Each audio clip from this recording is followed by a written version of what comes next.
नमस्कार जोहर। स्वागत है आप सभी का एग्ज़ाम मेंटोर में। इस क्लास में हम लोग छोटा नागपुर काश्तकारी अधिनियम 1908 की शुरुआत करने वाले हैं। इसकी पृष्ठभूमि और कुछ परिचय और कुछ महत्वपूर्ण शब्दावलियाँ हैं जो कि हम लोग पिछले क्लास में देख चुके हैं। अब इस क्लास में हम लोग क्या है कि अध्याय 1 से स्टार्ट करेंगे और इस क्लास में अध्याय 1 से 4 तक को कवर किया जाएगा, ठीक है।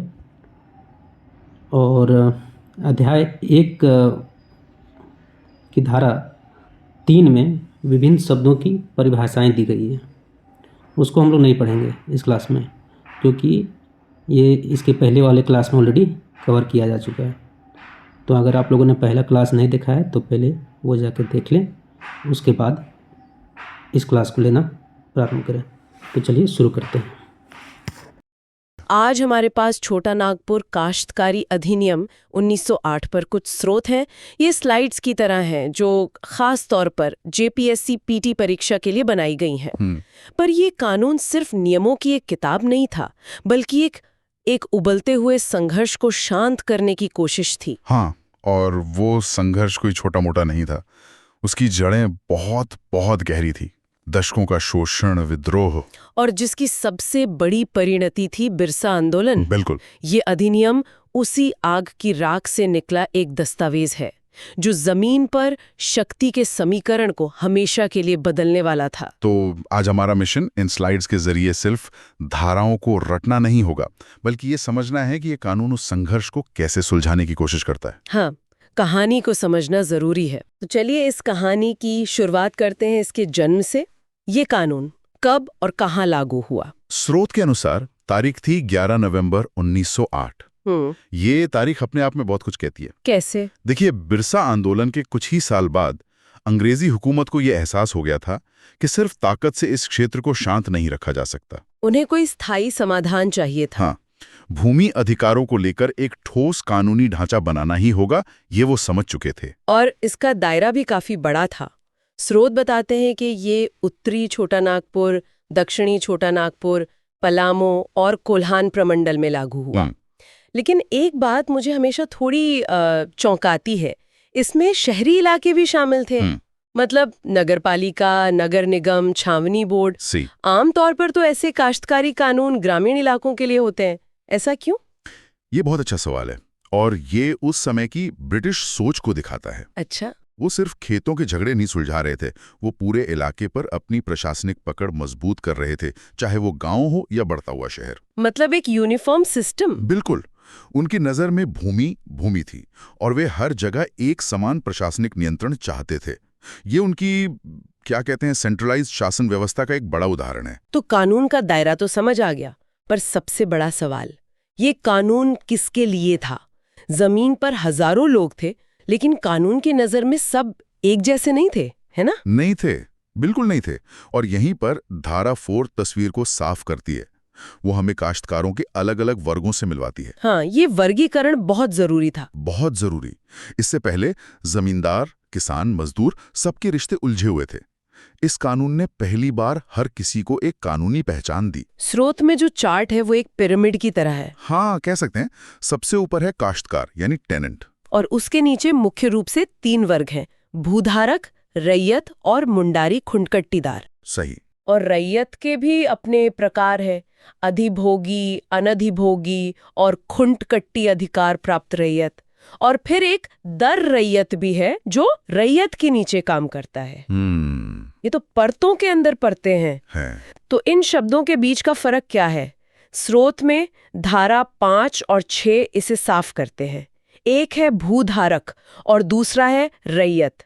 सुनने में एक जैसे लगते हैं, पर इनमें जमीन आसमान का फर्क है ना? बिल्कुल। और ये फर्क ही इस कानून का दिल है, समझिए। धारा 5 के अनुसार भूधारक वो है जिसने खेती के लिए जमीन धारण की है और लगान चुकाता है, पर जरूरी नहीं कि वो खुद खेती करे। एग्जैक्टली। वो एक तरह का बिचौलिया हो सकता है जो जमीन को आगे किसी और को खेती के लिए दे दे। और इसके ठीक विपरीत है रैयत। धारा 6 कहती है कि रैयत वो है जिसने स्वयं खेती करने के प्रयोजन से भूमि धारण की हो। यहाँ जोर स्वयं खेती करने पर है। सही पकड़ा। पहली बार कानून ने उस इंसान को ज्यादा अहमियत दी जो असल में जमीन पर पसीना बहा रहा था, यानी रैयत। ये जमींदारों और बिचौलियों के मुकाबले असली किसान को सीधे अधिकार देने की एक बहुत बड़ी कोशिश थी। तो ये भूमि सुधार की दिशा में एक बड़ा कदम था। बहुत महत्वपूर्ण कदम था। अच्छा, रैयत के वर्गीकरण में ही दो बहुत खास शब्द आते हैं, खुंटकट्टी अधिकार प्राप्त रैयत और मुंडारी खुंटकट्टीदार। ये शब्द सिर्फ कानूनी परिभाषाएं नहीं है, इनमें तो सदियों का इतिहास छिपा है। बिल्कुल। ये क्या है? धारा 7 और 8 इसी की बात करते हैं। और ये इस कानून का सबसे क्रांतिकारी और ऐतिहासिक पहलू है। खूंटकट्टी का मतलब समझिए, खूंटा गाड़ने वाला। अच्छा, जिसने पहली बार निशान लगाया? हाँ, यानी वो पहला व्यक्ति या उसका वंशज जिसने जंगल को साफ करके खेती लायक जमीन बनाई और गांव बसाया। धारा 7 और 8 इन्हीं मूल प्रवर्तकों के अधिकारों को कानूनी मान्यता देते हैं। मतलब ये एक तरह से जो ब्रिटिश कानून व्यक्तिगत संपत्ति पर आधारित था, वो पहली बार एक सामुदायिक पारंपरिक अधिकार को स्वीकार कर रहा था। सही, ये बहुत बड़ी बात थी उस समय। तो ये एक तरह से उन आदिवासी समुदायों के ऐतिहासिक दावे को कानूनी जामा पहनाना था, जिन्होंने पीढ़ियों से उस जमीन को आबाद किया था। बिल्कुल, ये एक तरह से बिरसा मुंडा के अबुआ दिशुम अबुआ राज, यानी हमारा देश हमारा राज के नारे को कानूनी रूप से स्वीकार करने की कोशिश थी। धारा 8 तो विशेष रूप से मुंडारी खुंटकट्टीदार की बात करती है, जो मुंडा समुदाय की जमीन पर इस अनूठी व्यवस्था को मान्यता देती है। ये दिखाता है कि कानून बनाने वालों ने क्षेत्र की विशिष्ट सामाजिक संरचना को समझने की कोशिश की थी। लेकिन इसी प्रगतिशील प्रावधान में एक विरोधाभास भी छुपा है। स्रोत साफ साफ कहता है कि खुंटकट्टी अधिकारयुक्त रैयत के मामले में कन्या वंशज को पैतृक संपत्ति पर उत्तराधिकार नहीं मिलेगा। ये उस समय के समाज के बारे में क्या बताता है? ये दिखाता है कि कानून सुधार तो करना चाहता था, लेकिन वो सामाजिक ढांचे को पूरी तरह बदलने से डरता था। मतलब उसने आदिवासी भूमि अधिकार को तो माना, लेकिन पितृसत्तात्मक व्यवस्था पर सवाल नहीं उठाया, जहां संपत्ति का अधिकार सिर्फ पुरुष वंश को मिलता था। तो कानून अपने समय का आईना होता है। हाँ, बिल्कुल। और ये प्रावधान उसी आईने का एक हिस्सा है जो दिखाता है कि सुधार भी अधूरे हो सकते हैं। तो हमने किरदारों और उनके खास अधिकारों को समझ लिया, लगान, जमीन का लेन देन और बंटवारा। मुझे लगता है कि धारा 9 से लेकर 13 तक हमें एक ही पैटर्न बार बार दिखाई देता है। हाँ, और वो पैटर्न है राज्य का हस्तक्षेप और उपायुक्त की केंद्रीय भूमिका। उपायुक्त यानी डेप्यूटी कमिश्नर? हाँ जी। धारा 9 को ही देखिए। ये कहती है कि अगर किसी भूधारक का लगान बहुत समय से नहीं बदला है तो उसे बढ़ाया नहीं जाएगा। ये तो एक तरह से मनमानी लगान वृद्धि पर रोक थी। बिल्कुल, लेकिन अगर लगान बढ़ाना ही हो तो क्या होगा? यहीं पर धारा 9A आती है, जो कहती है कि ऐसा सिर्फ और सिर्फ उपायुक्त के पास आवेदन देने पर और एक राजस्व अधिकारी के आदेश से ही हो सकता है। ये सिर्फ लगान तय करने का नियम नहीं था। नहीं, ये शोषण के एक बहुत बड़े हथियार को जमींदार के हाथ से छीनकर सरकार के एक अधिकारी के हाथ में देना था। क्योंकि पहले तो जमींदार जब चाहे जितना चाहे लगान बढ़ा देता था। बिल्कुल, जिससे किसान कर्ज में डूब जाते थे। अब जमींदार को एक अधिकारी के सामने अपनी बात साबित करनी पड़ती थी। और ये अधिकारी यानी उपायुक्त बार बार सामने आता है। जमीन के हस्तांतरण यानी ट्रांसफर की बात करें तो धारा 11 और 12 में भी वही कहानी है। अगर कोई काश्तकार अपनी जमीन बेचता है और भूस्वामी उसे रजिस्टर करने में आनाकानी करता है तो काश्तकार कहाँ जाएगा? सीधा उपायुक्त के पास। और उपायुक्त जांच के बाद जो आदेश देगा वही अंतिम होगा। जी। जमींदार की मर्जी वहां खत्म हो जाती है। जी। ये काश्तकारों के लिए एक बहुत बड़ी ताकत थी। अब उन्हें अपने अधिकार के लिए जमींदार की दया पर निर्भर नहीं रहना था। उनके पास राज्य का एक शक्तिशाली अधिकारी था। हाँ, जिसके दरवाजे वे खटखटा सकते थे। यही बात धारा 13 में भी दिखती है, जो जमीन के बंटवारे से जुड़ी है। अगर बंटवारे के बाद लगान के वितरण पर कोई विवाद होता है तो अंतिम फैसला फिर से उपायुक्त ही करेगा। ये दिलचस्प है कि हर विवाद का अंत उपायुक्त के पास ही होता है। ऐसा क्यों? क्या उस समय स्थानीय स्तर पर विवाद सुलझाने का कोई और तंत्र नहीं था? तंत्र तो थे, लेकिन वे अक्सर पारंपरिक सत्ता संरचनाओं मतलब जमींदारों या गांव के मुखियाओं के नियंत्रण में थे, जिन पर पक्षपात का आरोप लगता था। सही बात है। अंग्रेजी हुकूमत इन पारंपरिक सत्ता केंद्रों को कमजोर करके अपनी प्रशासनिक पकड़ मजबूत करना चाहती थी। इसलिए उन्होंने उपायुक्त को एक तरह से काश्तकारों का संरक्षक या गार्डियन बना दिया, जो निष्पक्ष होकर फैसला करेगा। हाँ, ये सिर्फ एक प्रशासनिक प्रक्रिया नहीं थी, ये सत्ता का एक बहुत बड़ा हस्तांतरण था। अच्छा, तो लगान और जमीन के लेन देन की बात तो हो गई, लेकिन क्या कोई भूस्वामी अपनी जमीन वापस भी ले सकता था? एक जरूरी सवाल है। यहीं पर अध्याय 3 का एक बड़ा ही गंभीर शब्द आता है, पुनर्ग्रहण या रिजम्पशन। सुनने में ही डरावना लगता है। धारा 14 इसी के बारे में है। पुनर्ग्रहण का सीधा मतलब है कुछ खास शर्तों के तहत जमीन को वापस ले लेना। और धारा 14 कहती है कि जब कोई जमीन पुनर्ग्रहित होगी तो उस पर मौजूद सभी विलंगम यानी भार, जैसे कोई कर्ज या दूसरा अधिकार, वो सब अपने आप खत्म हो जाएंगे। ये एक बहुत शक्तिशाली प्रावधान है। ये भूस्वामी को अधिकार देता है, लेकिन यहाँ एक बड़ा सवाल खड़ा होता है। हाँ, कि अगर किसी काश्तकार में उस जमीन पर अपना घर बना लिया हो या पीढ़ियों से वहां बागान लगा रखा हो, तो क्या उसकी जमीन भी यूं ही वापस ली जा सकती थी? और कानून इस सवाल का जवाब नहीं में देता है। अच्छा। कानून बनाने वाले इस मानवीय पहलू को समझते थे, इसीलिए धारा 14 में ही पुनर्ग्रहण से छूट का प्रावधान भी है। स्रोत में 4 ऐसी स्थितियां साफ साफ बताई गई हैं जो एक तरह से मानवीय सुरक्षा कवच का काम करती हैं। बिल्कुल। हाँ, ये बहुत महत्वपूर्ण है। पहली छूट है आवास या भवन के लिए। अगर जमीन पर स्थायी घर, कोई कारखाना या कोई और पक्का निर्माण है तो उसे वापस नहीं लिया जा सकता। सही। और दूसरी छूट है बागान या उद्यान के लिए।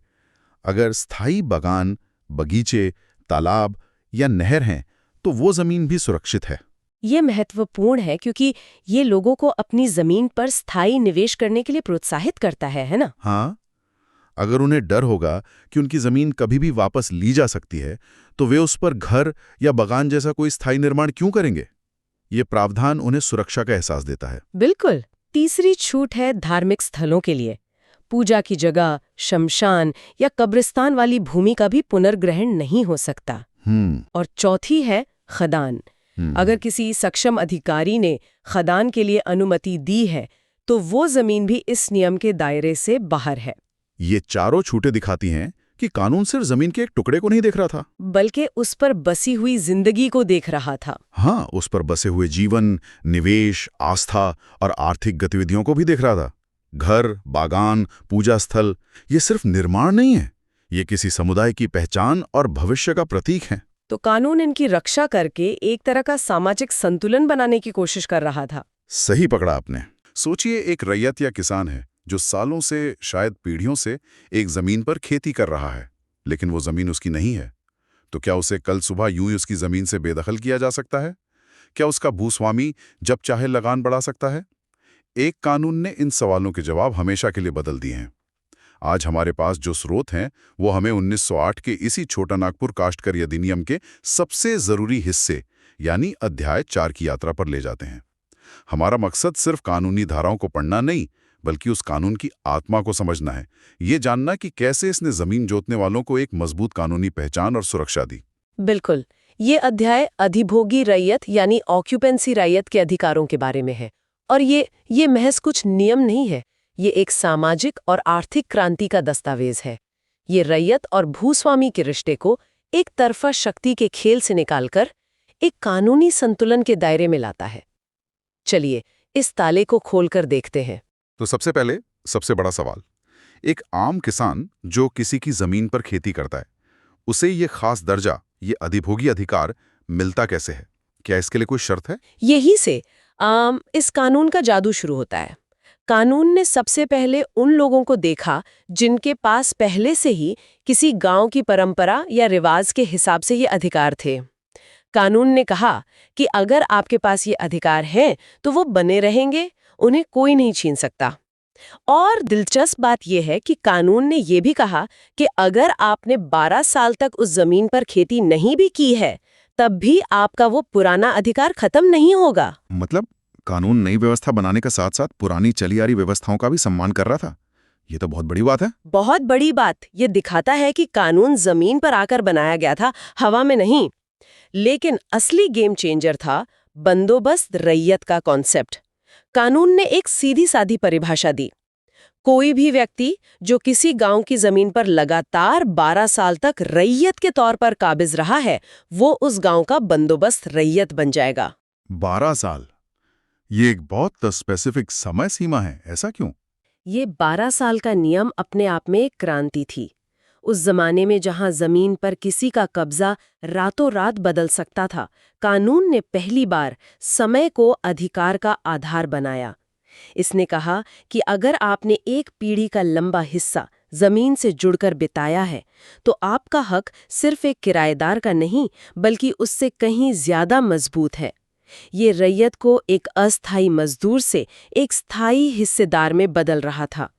ये जमीन से एक गहरे और स्थायी रिश्ते को कानूनी मान्यता दे रहा था। और क्या हो अगर कोई कुछ साल के लिए गांव से चला जाए? क्या उसके 12 साल की मेहनत पर पानी फिर जाएगा? नहीं, कानून ने इसका भी ध्यान रखा। एक विराम का नियम बनाया गया। अगर कोई व्यक्ति 3 साल तक रैयत नहीं भी रहता, तो भी उसका बंदोबस्त रैयत का दर्जा बना रहेगा। और इससे भी मजबूत एक सुरक्षा कवच था।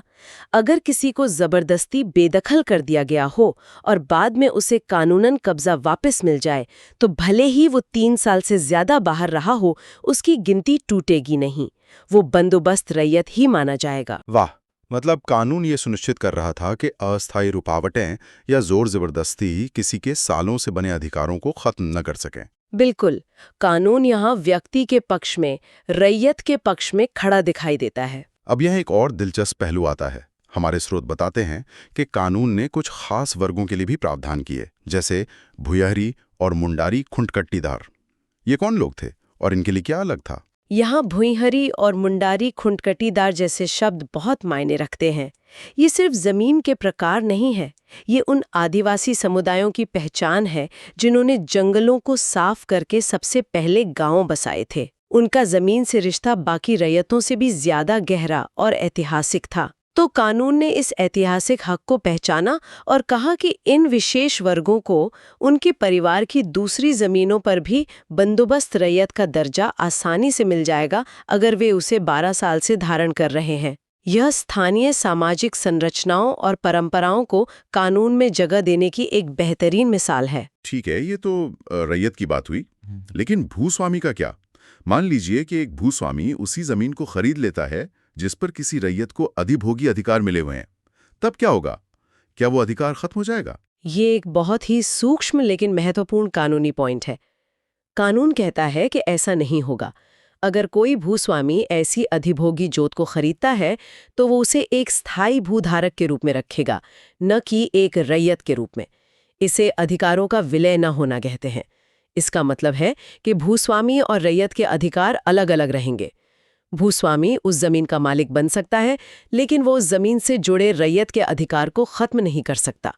वो अधिकार उस जमीन के साथ एक आत्मा की तरह जुड़ा रहता है। ठीक है, तो ये तो तय हो गया कि रैयत को जमीन से निकालना मुश्किल है और उसके अधिकार सुरक्षित हैं।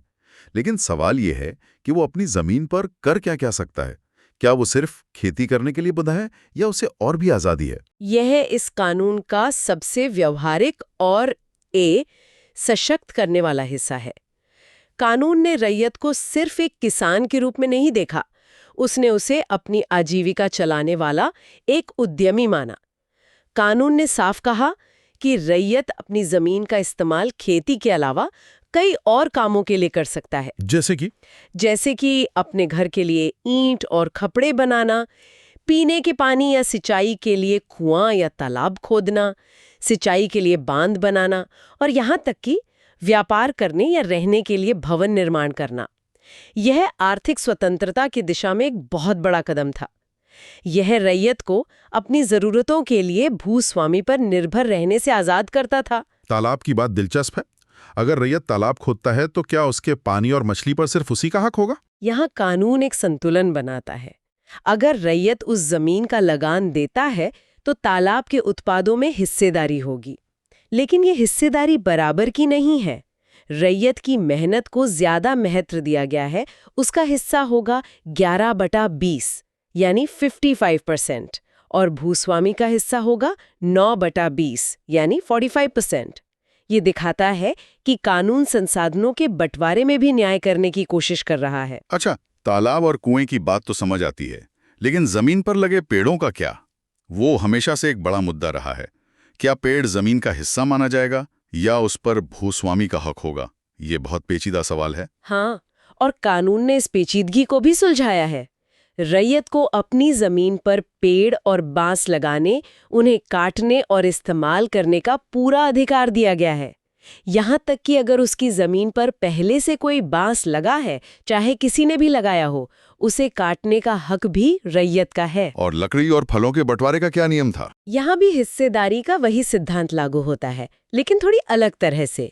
अगर पेड़ इमारती लकड़ी यानी टिम्बर का है, तो उस पर रैयत और भूस्वामी का बराबर का हिस्सा होगा, यानी आधा आधा।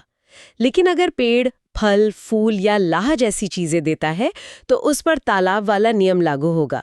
रैयत का हिस्सा ज्यादा 11/20 और भूस्वामी का कम 9/20।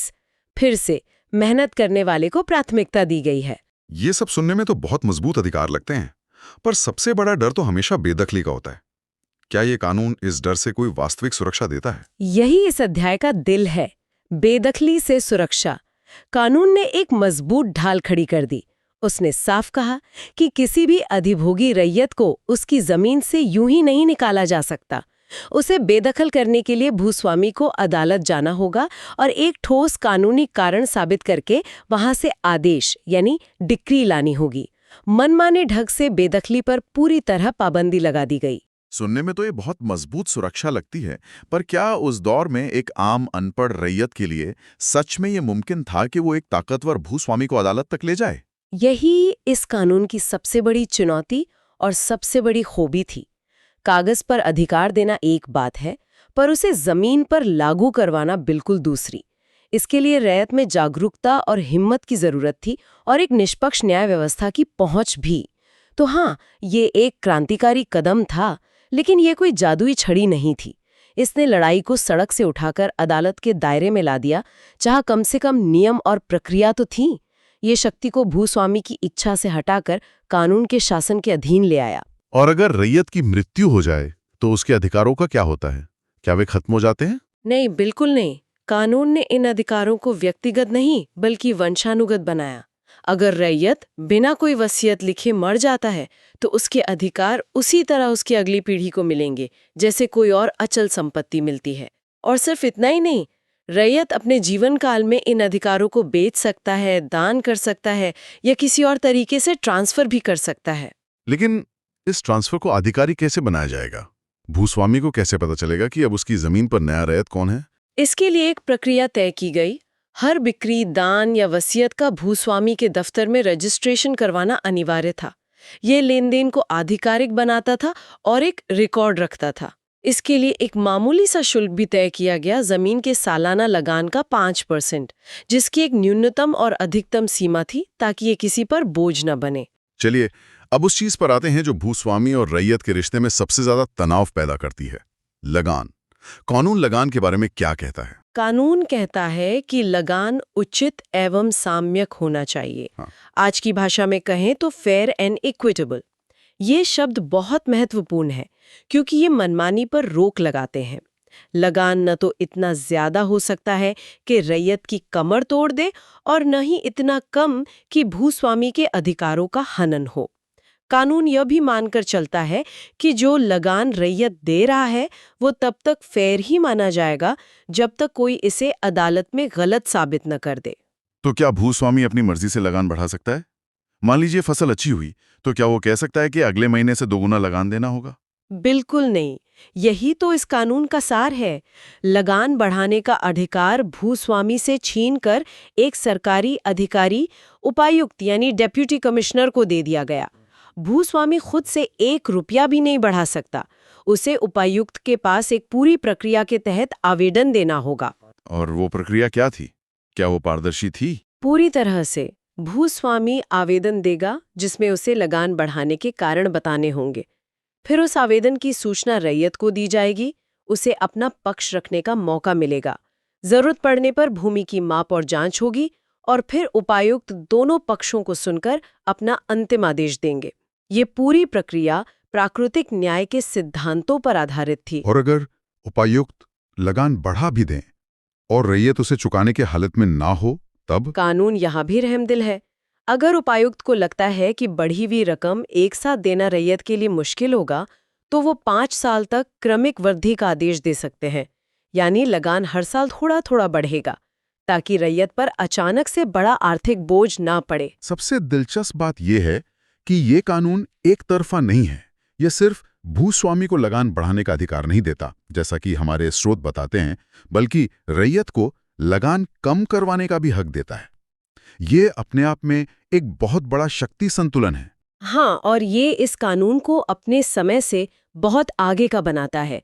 कानून ने लगान में कमी के लिए भी ठोस आधार दिए, जैसे अगर जमीन की मिट्टी की क्वालिटी स्थायी रूप से खराब हो गई हो, या भूस्वामी ने सिंचाई का जो वादा किया था वो पूरा ना कर पा रहा हो, या फिर इलाके में अनाज की औसत कीमतों में गिरावट आ गई हो। इन सब सूरतों में रैयत उपायुक्त के पास जाकर लगान कम करने की अर्जी दे सकता था। और उसकी प्रक्रिया भी वैसे ही पारदर्शी होती थी। बिल्कुल वैसी ही, बस यहाँ आवेदक रैयत होता था। ये दिखाता है कि कानून का उद्देश्य न्याय करना था, किसी एक पक्ष का साथ देना नहीं। ये वृद्धि और कमी दोनों के लिए एक निष्पक्ष और पारदर्शी प्रक्रिया स्थापित करता है। और अंत में एक आखिरी सुरक्षा कवच उन जगहों के लिए जहां जमीन के अधिकार ठीक से दर्ज नहीं थे, यानी कोई अधिकार अभिलेख या रिकॉर्ड ऑफ राइट्स नहीं था। वहां के लिए कानून क्या कहता? वहां कानून एक तरह का लॉक लगा देता है। वो कहता है कि जहां रिकॉर्ड साफ नहीं है, वहां किसी भी सक्षम अधिकारी के आदेश के बिना लगान में न तो कोई बढ़ोतरी की जा सकती है और न ही कोई कमी। मतलब जब तक चीजें कानूनी तौर पर साफ न हो जाएं, तब तक यथास्थिति बनी रहेगी। ये किसी भी अस्पष्टता का फायदा उठाने से दोनों पक्षों को रोकता है। तो आज हमने देखा कि कैसे 1908 का ये कानून सिर्फ नियमों का एक पुलिंदा नहीं था। ये अधिभोगी रैयत को परिभाषित करने से लेकर उसे भूमि के इस्तेमाल की आज़ादी देने, लगान तय करने की एक निष्पक्ष प्रक्रिया बनाने और सबसे बढ़कर बेदखली के डर से आज़ाद करने का एक पूरा इकोसिस्टम तैयार करता है। APSC और JSSC सहित अन्य प्रतियोगी परीक्षाओं की तैयारी के लिए फॉलो करें हमारे Telegram group quiz time Jharkhand और JPSC मेंटोर को।